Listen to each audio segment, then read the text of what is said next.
Time for the perfect mock draft for your Jacksonville Jaguars. This is how this works. All right, so the perfect comedian was Chris Farley. And Jeremy and I are big guys. We're funny guys. And, well, if you were going to make the perfect comedian, of course it would be. Now, you kids are probably asking yourselves, hey, Matt, how can we get back on the right track? That's exactly what the Jacksonville Jaguars need to do. They need to not back on the right track, just get on a track that looks like something normal. So, with the number one pick in the draft, I mean, look, everybody's talking about Jacksonville taking Aiden Hutchinson or Trayvon Walker. And look, Trayvon Walker, I get. Aiden Hutchinson, I don't get at all. Because I don't feel like pass rusher is really what you need. You have one discernible asset that really separates this franchise from the dregs of the NFL, and it's Trevor Lawrence.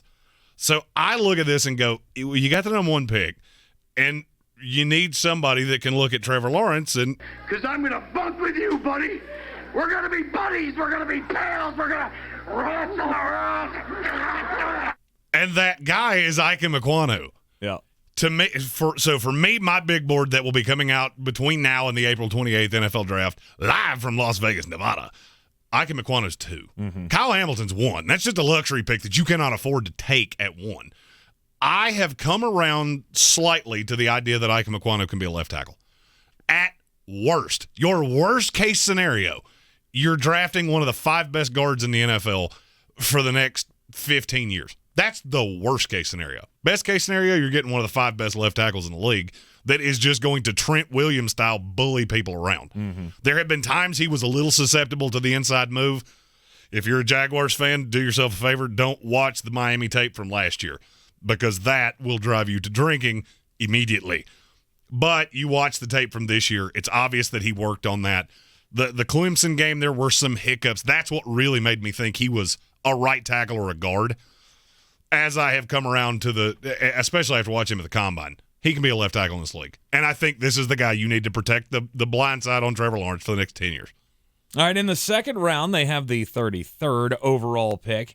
You got him taking Christian Harris, a linebacker out of Alabama. And this is all projection because you gave the money to Foye Oluokun. Well, he's not really naturally an inside linebacker. That's not what he does. He's a pass rusher. And you paid him to be a pass rusher. And I think that's how you're going to use him. And if that's the case, now you have no Miles Jack. You're counting on Shaq Quarterman. I don't think that's a recipe for success. But if you look at how they've built the front of this defense, it would allow Christian Harris to do the things that he does so well. The reason that he's not a first-round draft pick after what he did at the Combine is because there have been times that he gets washed out in coverage. Okay. I mean, you're going to have to make a mental note of that. But I think that can be somewhat taught. I don't think he's going to be a liability against running backs and tight ends because he is so naturally fast. You're going to have to put him in the right situation, but this is the guy that calls your defense for the next 10 years. And to me, that is an A-plus start to this draft. I got my franchise left tackle. I got my signal caller on defense. Let's fucking go. With the third round pick, first pick in the third round, at number 65 overall, Kaiir Elam, cornerback out of Florida. And he shouldn't be here. The hate on him has gotten to a stupid point, and for me, if I'm the Jaguars, I'm looking at this going, I have 2 2s. Darius Williams is a 2. Shaq Griffin's a 2. And that's – people will hear that and go, well, we're paying them like 1s, and that's fine. You're Jacksonville. So you do have to overpay free agents. You're mullet territory. It's just the way it is. Right. The way you can circumvent that is to have 3 2s. Now you actually have a legitimate secondary. I don't think Kaiir Elam has to be a safety in this league. I feel like people are lazily comparing him to his uncle, Matt Elam, that played for the Ravens. Mm-hmm. I just don't see that. I see a guy that should go in the top 45 picks of this draft, and he's not going to. Second pick in the third round for the Jacksonville Jaguars comes from the C.J. Henderson trade with the Carolina Panthers.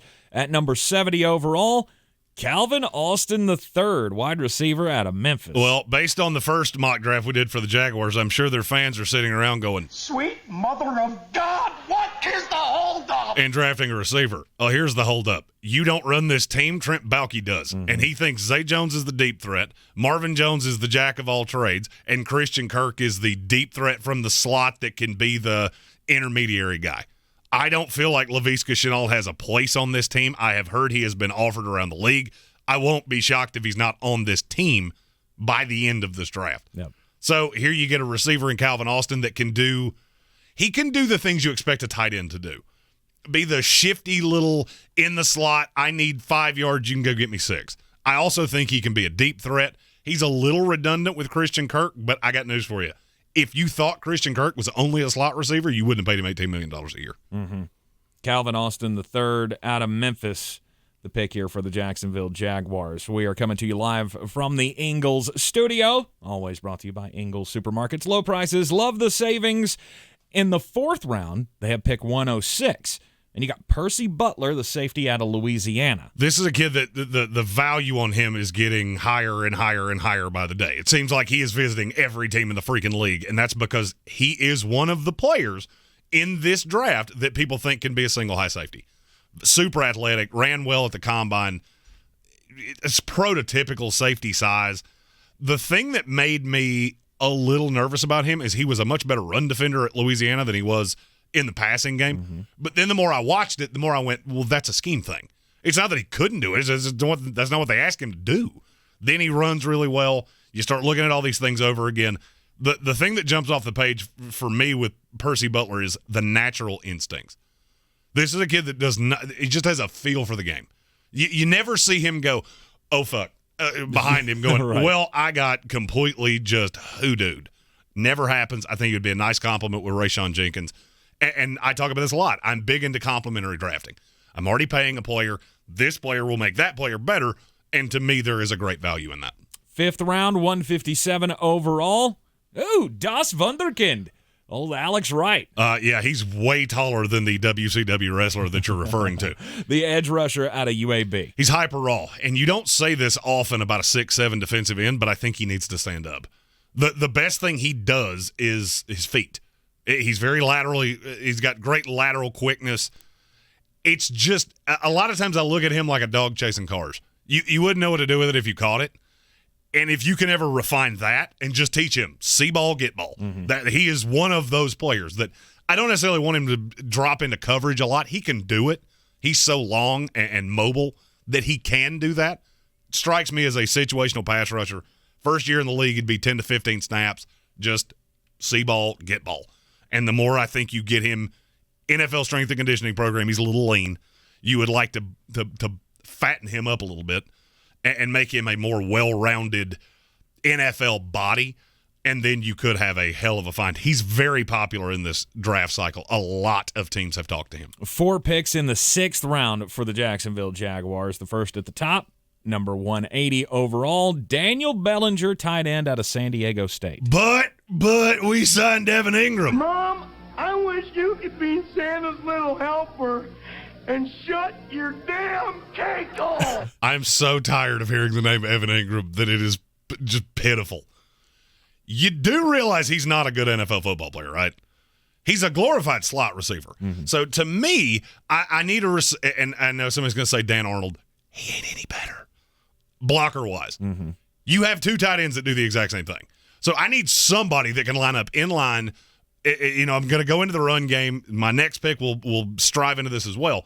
I need to be able to trust James Robinson and Travis Etienne to be able to 4 yards in a cloud of dust this. That is the best friend of a quarterback. And to me, Bellinger would take the snaps as the tight end, and I think he could do it right away.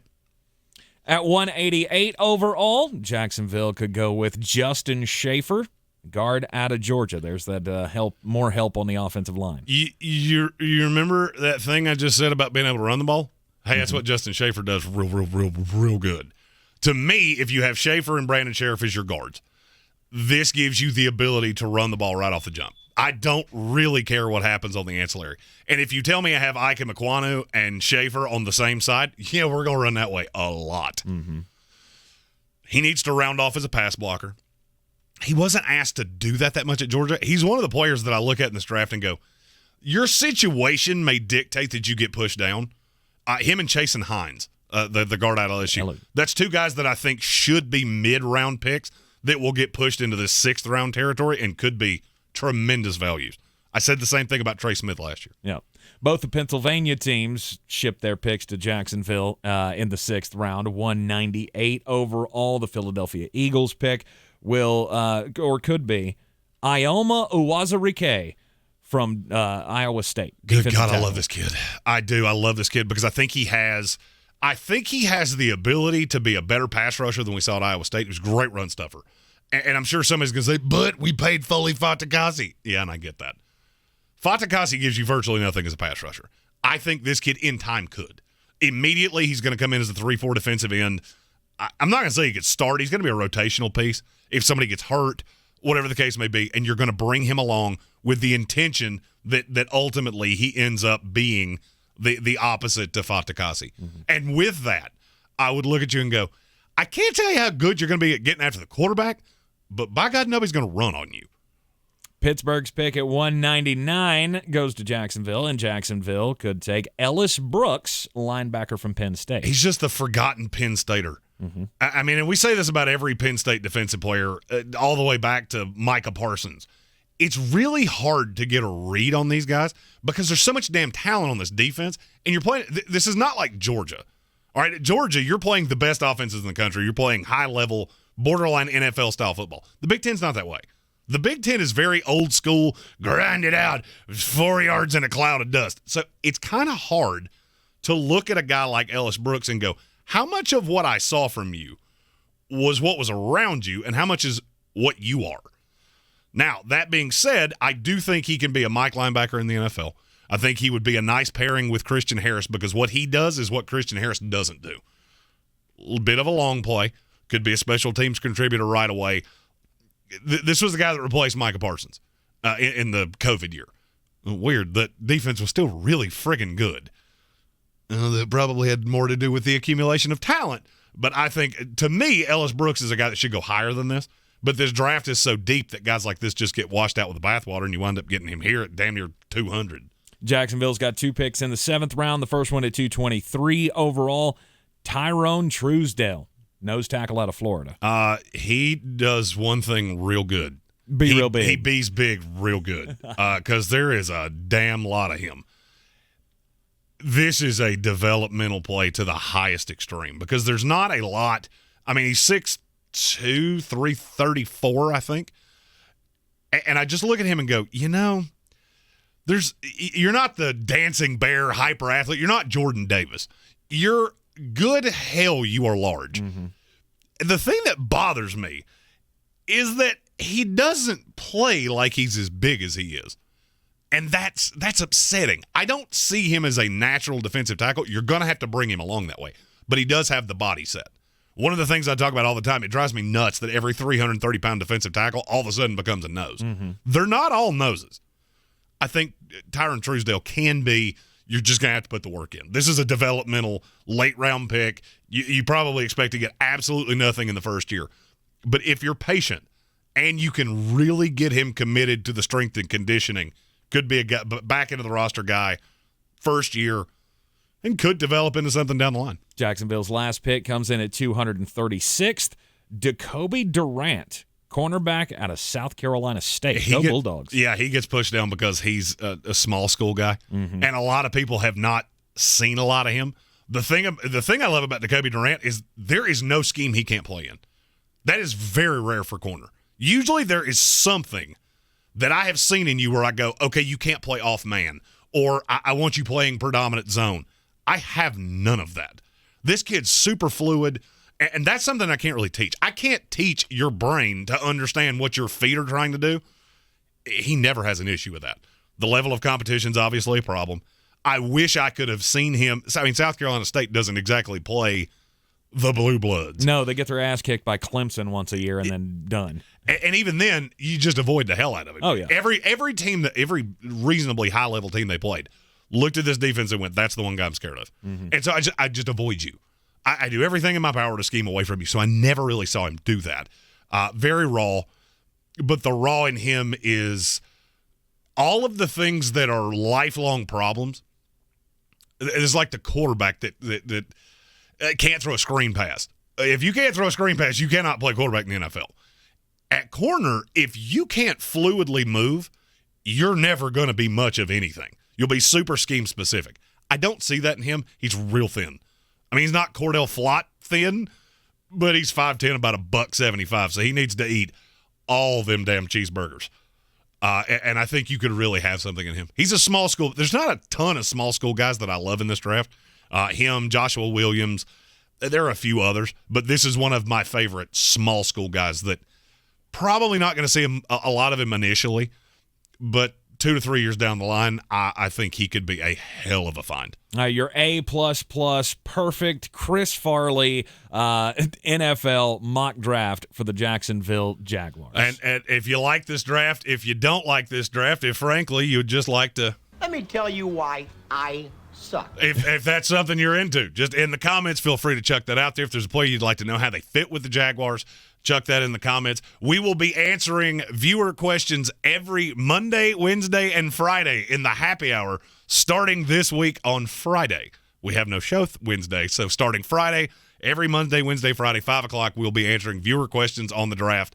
My goal is to answer all of those before the April 28th draft, and I will tag you in the comments if your question makes it, and we'll say you on the air and all that good shit. Don't forget to hit that subscribe button. The subscribe button is what he's trying to say. Yes. And join us every weekday afternoon at 3 right here in the Ingalls studio. I'm Tank Spencer. He's Jeremy Greene, and we'll see you next time.